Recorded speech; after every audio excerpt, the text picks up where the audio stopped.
my name is Sabrina from Sabrina the Teenage Reader, and welcome to a new video, which is a recommendations video. I love making these videos because I can talk about a lot of books at once and recommend you some books that I like and hope that you like too. So May is Mental Health Awareness Month, so I was thinking, Sabrina, you should recommend some great YA books that talk about issues regarding mental health. So I'm going to be recommending 5 of my favorite YA books that deal with mental health issues. Even though I feel like YA has been expanding its horizons and it has been more diverse than usual, I feel like there's still room to grow, to talk more about diversity in YA, in literature in general, and overall in society, because I feel like mental health is not an issue that we talk about a lot in public. It is a taboo issue, and that needs to stop because that's not the way that we're going to deal with all these things going on, because everybody has something and we need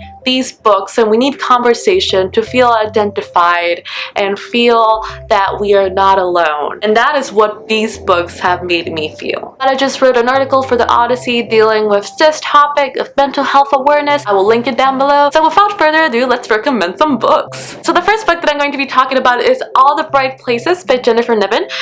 Honestly, this is the only book that I haven't read, but I have lots of friends who have told me about this, and it's about a girl who falls in love with a boy who wants to commit suicide, I think, and it has gotten a lot of praise and a lot of awards, and I am going to read this really soon. I feel like such a hypocrite and so silly telling you about a book that I haven't read, but I know it's good. I know it's good. The second book that I'm going to be talking about is actually my favorite read of 2015, and it's I'll Give You the Sun by Jandy Nelson.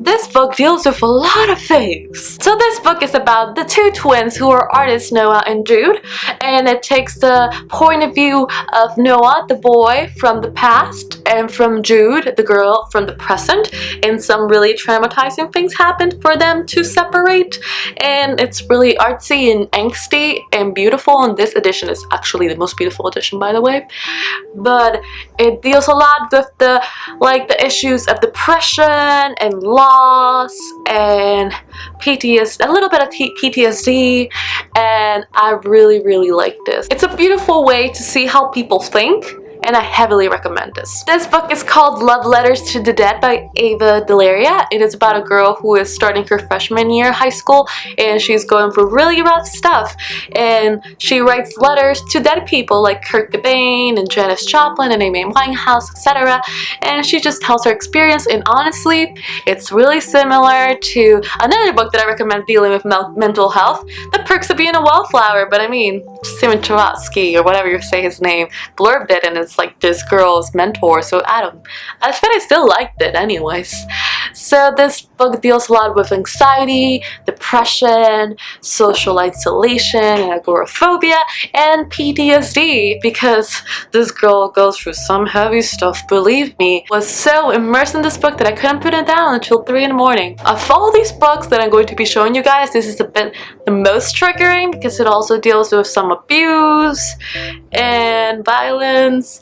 So if you're easily triggered about these kind of things, don't read this, because this is a pretty heavy book in my opinion. So this is a pretty mainstream book, and it's kind of a funny story by Ned Vicini, and it's about this kid who gets so anxious about high school and about having perfect grades and keeping up with school that he has suicidal thoughts and decides to commit himself to a mental ward, I think. Deals a lot with anxiety and depression because this kid's life just turns upside down and his behavior changes completely because of school, and also with other mental disorders that are portrayed in the mental ward. There's a movie about this, and I really enjoyed it, and I felt really identified because I also had a lot of, anxiety about school, and I think it's great, and it's a pretty quick read. So the last book that I'm going to be talking about is perhaps my favorite recent read so far, and it's Every Last Word by the Queen, Tamara Ireland Stone. And guys, I read this book yesterday, and when I finished it, I was in tears. I have honestly never felt that a book got me so much as this book did. did.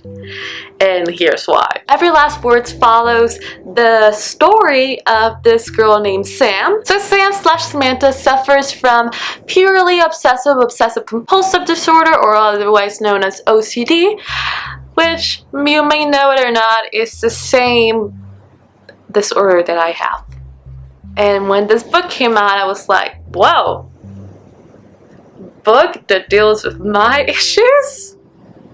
It talks about her hiding her OCD from her friends and from everybody else besides her family, and going to therapy. And one day she is invited by a friend to join this secret club called the Poets Corner, and she discovers her passion for poetry and how poetry is really therapeutic for her, and she also falls in love with a really cute guy. This book is so well researched and so accurate. I just feel like this is my mind translated into a book, and it's crazy. It talks about the issues that people with OCD, with pure OCD, go through, and I just think it's great. I am forcing my boyfriend to read this so he can like get me more, even though I think he already gets me pretty well. If I could like force you to read any of these books, I would force you to read this one. And it's kind of inspiring and motivating, and I think it's great. Like my face. So those are all the books that I'm going to be recommending to you dealing with mental health issues. Make your own recommendations for mental health issues books. Let's start a movement. I don't know, I just want people to talk about this more because I think it's really important. Because we talk about other races, we talk about other cultures, but we talk about like physical injuries and about cancer and stuff, but we never talk about the sort of depression and anxiety and about OCD and eating disorders. I think it's just really important.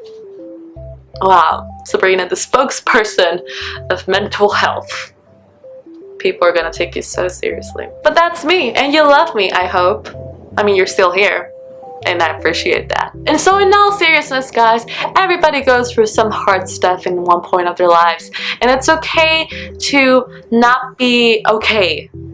But always know that it's better to fight with somebody and fight this battle, because honestly mental health issues are a battle or a war. It's better to fight this war with some company and with somebody who will let you know how to fight it instead of just hoping that it will go away, because it won't. If you educate people and we keep ourselves educated, we decrease the stigma that goes with mental health, and we will be able to help more people and hence help ourselves at the same time. Thank you for watching this video, and don't forget to like, share, and subscribe, because if you're watching this and you don't subscribe, I will find you and I will kill you. Thank you for watching and happy reading. Bye!